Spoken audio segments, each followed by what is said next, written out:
Hello and welcome to the Women at the Top podcast interview series. My name is Regina Barr and I'm the founder of the Women at the Top Network, and I'm going to be your host today.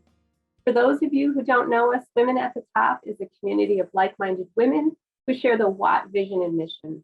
Our goal is to empower aspiring women to lead, and we do this by providing information, training, and connection. I'm so excited that joining me today is Teresa Thomas, author of 50 Fun Things. And before we get started, let me tell you a little bit about Teresa. Teresa Thomas is an award-winning connector, presenter, networking expert, and author. She's on a mission to ignite intentional, connected, and joy-filled living. She created the 50 Fun Things experiences, tools, and books as a way for people to look at how they can add fun and fulfillment as integral pieces in their lives, leveraging joy on a personal and professional level. She was named 2019 Women in Business Champion through the Small Business Administration of Minnesota, and as a 2019 50 over 50 Exemplary Leaders by ARP and Pollen.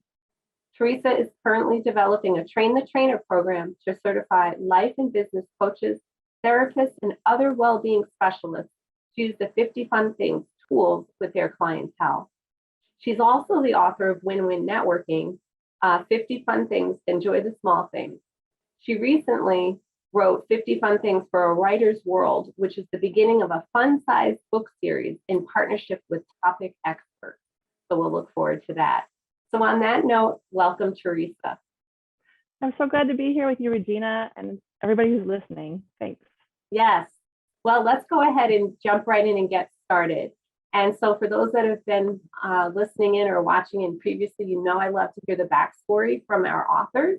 So Teresa, what spurred you to create this adorable and inspiring book? And I do have it somewhere here, so I'll just fold it up I've got it with my notes. Oh, perfect. So what led to this little book is that, well, first of all, 50 Fun Things started when I was not at a place where I was feeling very fun about my life. And I was coming up to my 50th birthday, and I just thought, you know what, I'm going to think of 50 fun things I want to do in the coming year. We've got 52 weeks in a year. That's pretty doable. So I thought of small things and big things. And I just thought it was for me. And people were following me on social media and like, okay, this is really inspiring. I'm starting to do some more fun things and notice what brings me joy. And could you please write about it or do a workshop or somehow get this out into the world? And I love to write and I love to facilitate workshops. So I started getting it out into the world. And with the workshops, people come up with their own 50 fun things. And I was encouraged, well, how about if you put together a little book that has simple, fun things that any of us can do, whether or not we've done the workshop. And I'm like, oh, I would love to do that. So I pulled together 50 little easy to do ideas for inviting more fun into our lives and included action steps and reflections and put it into this little book that's now out into the world. And I have to pat myself on the shoulder because every time I pick it up, I still love it. So that's a good sign when you love the thing that you've created. So that feels really good. That's wonderful. And I will tell you, just the packaging when you sent me the book was very fun and upbeat. It was the color of blue. I don't know what that kind of tealish color blue, bubble envelope and stickers on it, and just the whole package was really fun to receive as somebody getting that in the mail. So just want to point that out. So thank you. As someone who also could use a little more fun in our life, and I think most of us can after the past several years use a little bit more fun. How are people actually using this book? So people are using this book in a few ways. Sometimes what I originally thought was people would pick it up for themselves and just use it as a way to kind of pick up their day, find some small joy. Maybe things are rough or maybe things are great and they just want to add more joy. But what I found is people are using it with each other. So people are buying it for themselves as client appreciation with their friends. I've been hearing from lots of people who they'll buy the book for their friends and then they touch base on the ideas that they're taking action on. And some people are being even really deliberate and scheduling a weekly call, for example, with somebody where they take an action step and they reflect on it together about what came up for them. And so that's been an unexpected and beautiful surprise about the ways that I was hoping people would use it, and they are. So that feels great. Well, I have to tell you, so I've read the book, and I did enjoy it, and I tried out a couple of the ideas. One of my favorites was Go a Different Way. And my dog of many, many years passed away earlier this year, and I got into a walking rut, going the same way every day, which I didn't usually do. I would mix it up for her. So I decided to walk a couple different ways. And what was fun and interesting is one street I walked down, the people were giving away corn. This was in late fall. Another place I went, they were giving away tomatoes, and then someplace else was giving away pumpkins. I mean, on different streets when I went different days, and I was like, oh my gosh, it's like going to the farmer's market. Then what was really surprising to me, excuse me, was on another street, a house had completely remodeled, and I had no idea. On another one, an older gentleman had planted a huge flower garden. And by the way, he has a sweet old dog, so I got to visit with his puppy when I'm home missing my puppy. And then on another one, on an empty lot, they had built a brand new house. And I literally said, note to self, I need to get out and about more, because I used to go all different ways depending on time of day with my dog, and really was missing out on that. So I think for me, that was one of my favorites. Just go a different way, which I think anyone can do, right? We drive to work, or we go to the grocery store, we can try going a different way, not wait until there's road construction, because I think sometimes that forces us. But so that was one of my favorites. And so I was wondering, what about you? You know, do you have a favorite idea from the book, or one that you've gone back to over and over? Oh yeah, I do. Share? I love all the ideas, and I'll share a favorite in just a moment. But I want to touch upon some really important points that you touched upon when you shared what your favorite idea was. When you chose to go a different way, several things started to happen for you. You broke a pattern. You started being more present to your surroundings because you had broken that pattern. If we think about when we go the same way all the time, we kind of become robotic, and we don't even notice what's around us anymore. We don't remember even taking a turn or what we saw. And so you became more mindful, you became more present. You also took care of your emotional state of being, because I'm sure the pattern you had been in your walk, you associated with your dog. And so your body, the sights, what you're seeing reminded you of grief and good times. But by taking another way, you were opening up new ways of experiencing the world around you. So I just wanted to touch upon what you said, because that just so much happens when we choose to approach a path or something in a new way. So I will share it with you. One of my very favorite ideas that I love to encourage other people to do is to accept cool invitations. So any of you listening, make a commitment to yourself right now that you will accept cool invitations.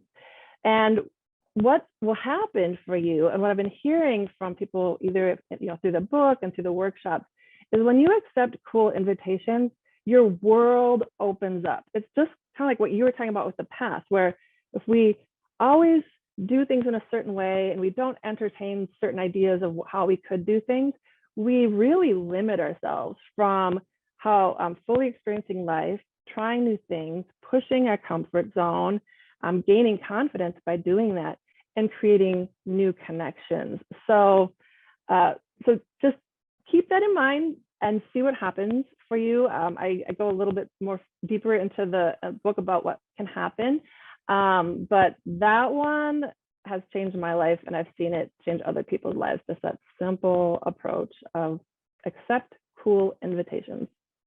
I really like that one. My husband is a little more of an introvert, and I'm more of an extrovert. So God bless him. I think the guy would stay home, 365, 24/7 if he could. So I'm going to really work on that one. But another funny one I wanted to tell you about is that one thing that's kind of like bugging you. So I had my pot rack, and I've been looking at it for a long time, not wanting those pots up there anymore.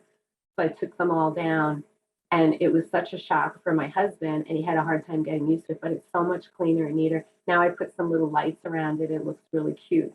So I told him that I have a few other things that are kind of in that vein, and I said he should be very afraid because there are just a couple of other different things I'd like to do. One is my bookcases. I haven't told him yet because I just decided I'll do that after the holidays when I get my holiday stuff put away. But it's sort of like when you try one thing and it goes well or it feels good, then you're like, okay, what next? What's the next thing? So that's on my one thing, or that one thing that will be next for me. So yeah, very fun.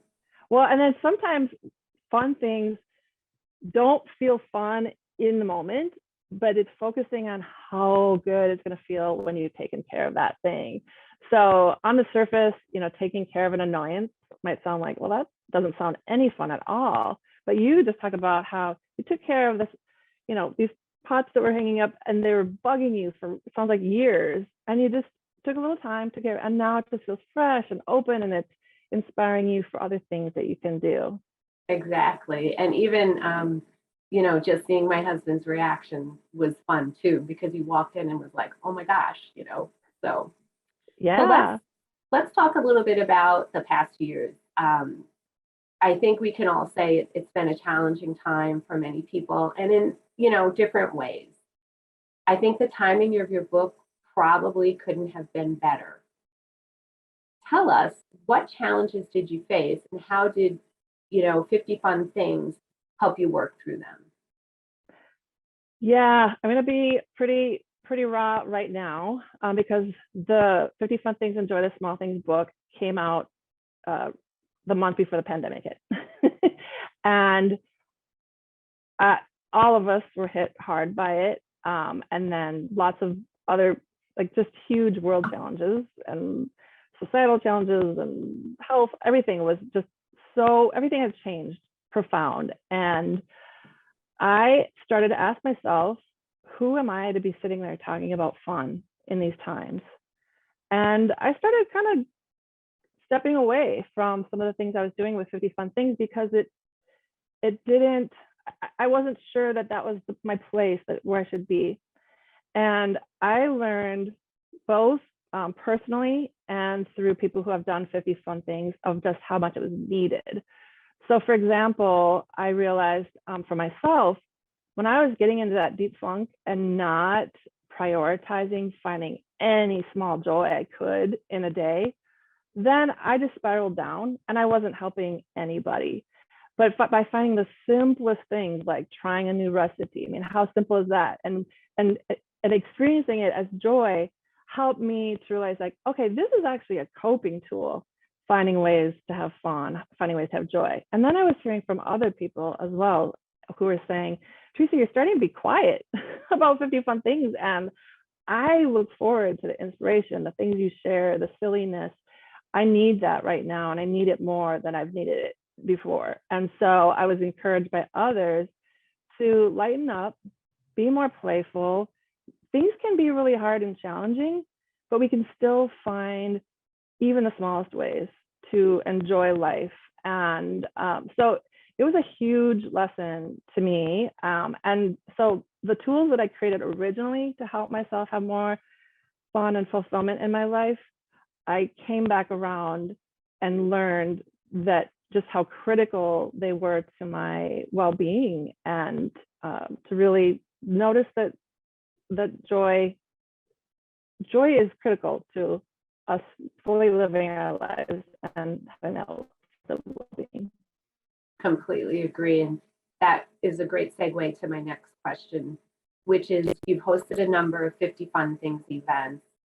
What's something new that you learned from your participants?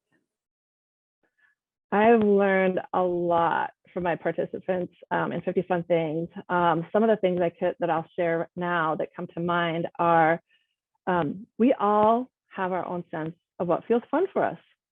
So sometimes people put things on their 50 Fun Things chart that I would never in a million years think of as fun. And then it helps me to better understand them and hear their story. And for example, one fellow had put do 100 push-ups on his 50 Fun Things chart. Now, like, for me, that does not sound fun at all. And so I asked Agree. him, so I asked him about, like, okay, so tell me about that. And he said, oh, well, you know how good I'm going to feel about myself when I can do those 100 push-ups? I'm going to feel strong and confident, and I'm just going to feel like I can do anything. Like, okay, I get that. And so that was a connector. And so I'm realizing that so the other thing I'll say is sometimes people come in to the workshops or the sessions feeling like they need to live up to other people's ideas of fun. And what I encourage them to do is look inward and see what feels fun for them. And it doesn't have to fit anybody else's definition. And in fact, I also encourage people, if fun is not the right word for them, substitute it with something that does feel good. Maybe it's alignment, maybe it's fulfillment, maybe it's joy. So fun is the word that I use because I'm trying to embrace more fun in my life. And fun doesn't have to be roller coasters and balloons and confetti. Fun can be those little things that just light us up. I think that's great. And I can just tell you, every time you say the word fun, you get a smile. And we know when we smile, I believe we release endorphins. So all good, right? So Oh, we need yeah. to say smile more when we're working together, or just even when you're by yourself, smile, and, the world smiles with you, I guess. That's the way to say that. Yes.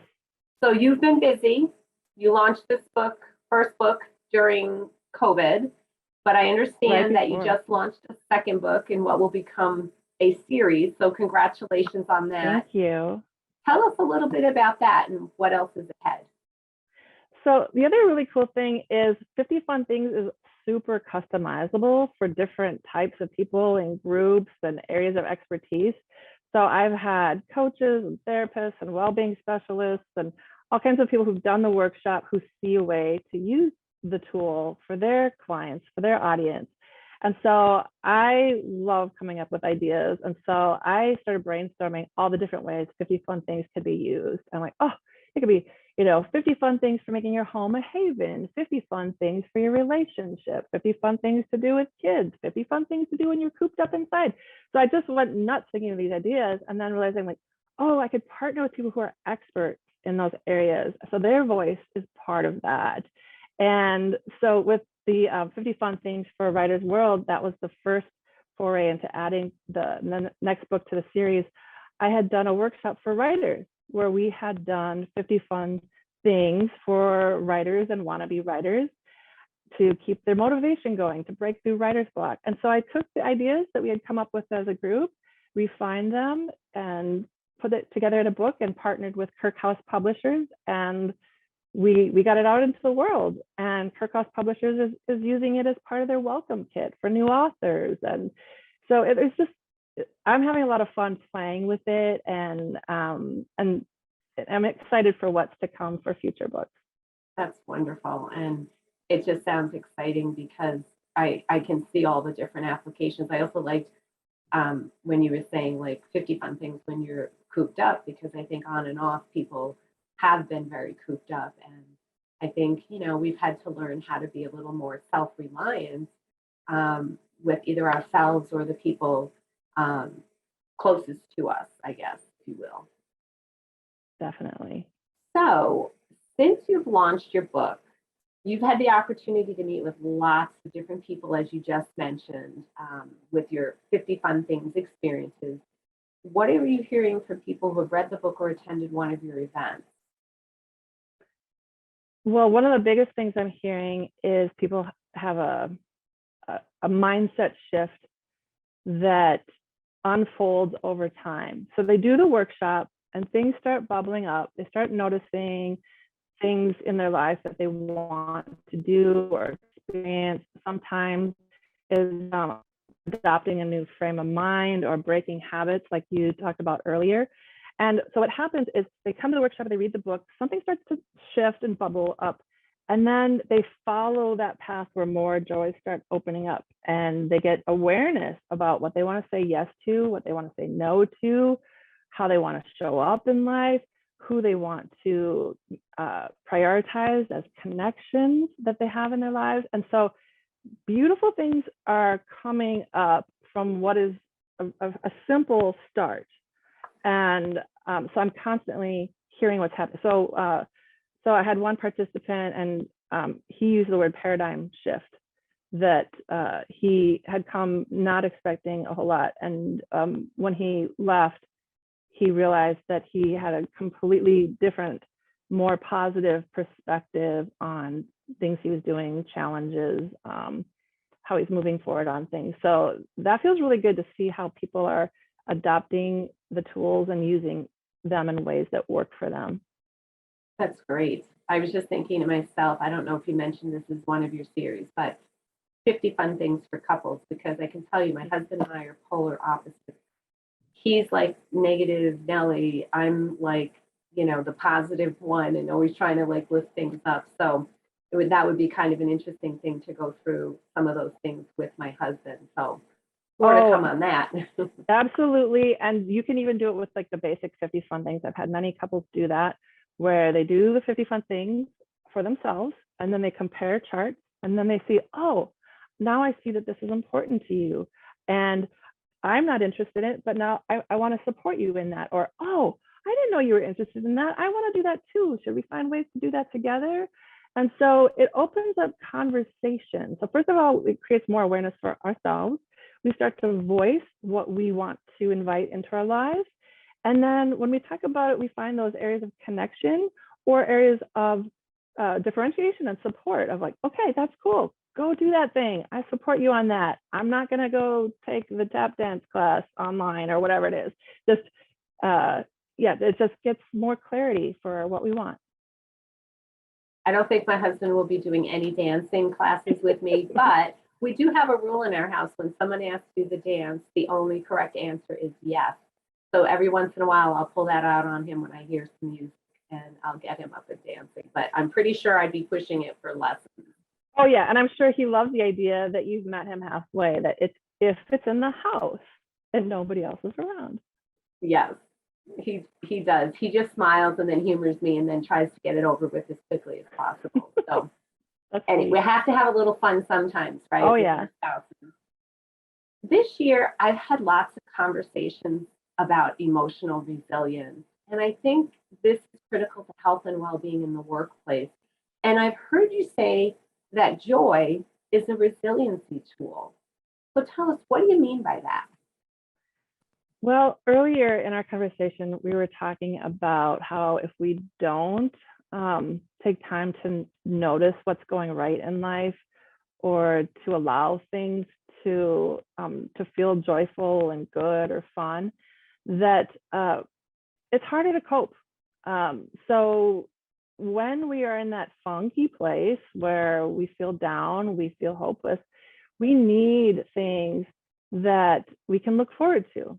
We need things in our lives that we can appreciate and have gratitude for. We need to have things that move us forward and give us hope versus feeling stuck. So by focusing on the lighter, joyful things in life, it helps us to get through the hard and the challenging things in life. And I know when we look around the world, some of the countries that have the most poverty, the most, illness, whatever we look at, a lot of those cultures are finding joy and connection, and they're still laughing, and we need that. That's part of our human lives, is to live and laugh and connect, and we need it to get us through the other things. Otherwise, we would just give up. I couldn't agree more with you about that. When you look at the workplace, what are people doing with 50 fun things? Are you seeing people bring that to the workplace? I am, and they're bringing it in different ways, which is really, really cool. So when I'm bringing it into the workplace, typically that team will have me customize it for what they're working on. So I've done 50 fun things for virtual officing, about 50 fun things about officing virtually. I've done one on ways that you can network, nurture your network with groups. I've also even did one in partnership with a diversity team where they were the diversity experts. I was not the diversity expert, but I had the tool that they could use for 50 ways we can be more inclusive. And so it's really cool to see the different ways that teams and groups are seeing that they could use 50 fun things for strengthening their teams, building that path toward their vision, opening up communication. There's something also about the fun and lightness of 50 fun things that gets people to talk more, to share more, versus feeling like they have to have something like brilliant and heady and important to share. It sometimes those little light things actually end up being the most important things that get shared with groups. And then also early on, I did one on increasing employee engagement, and it was right when COVID hit, and with several companies that were coming together and brainstorming, like, okay, how do we keep our employees engaged in this time? And that was really fun to see all the ideas that came up through that.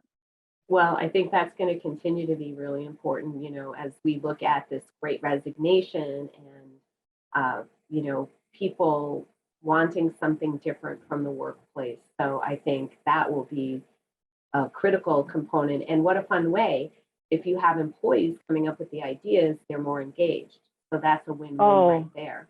Yes. Instead of a top down and trying to guess what your employees need, have it come from them, and then see how, as a company, you can support them in having that fulfilling experience of working for the company that moves everybody toward their goals.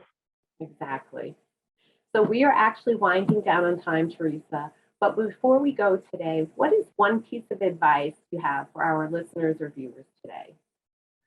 I invite you to just think about if you're facing a challenge, if you're facing something that's just really frustrating to you, just ask yourself, is there any way I could make this more fun and enjoyable? And when you ask yourself that question, sometimes solutions come to you that you wouldn't have expected, or maybe you'll find a way to just get through that challenge or that problem you're trying to solve with a fresh perspective. And maybe even if it's just like, I'm going to pretend I'm a robot and get through this and then celebrate and treat myself to something, it just opens up that perspective. So ask yourself, is there a way that I could make this more fun or enjoyable? I think that's great advice. And that does conclude our interview with Teresa Thomas. So thank you, Teresa. And just a reminder, you can learn more about Teresa, her books, and her programs at www.50funthings.com. And that is actually 50funthings.com. And again, thanks for being here, Teresa. And for those of you who've joined us today, please remember to visit reginabarr.com, where you can learn more about our upcoming podcasts and other events under the events page. With that, I want to say thank you for being here today and have a wonderful day.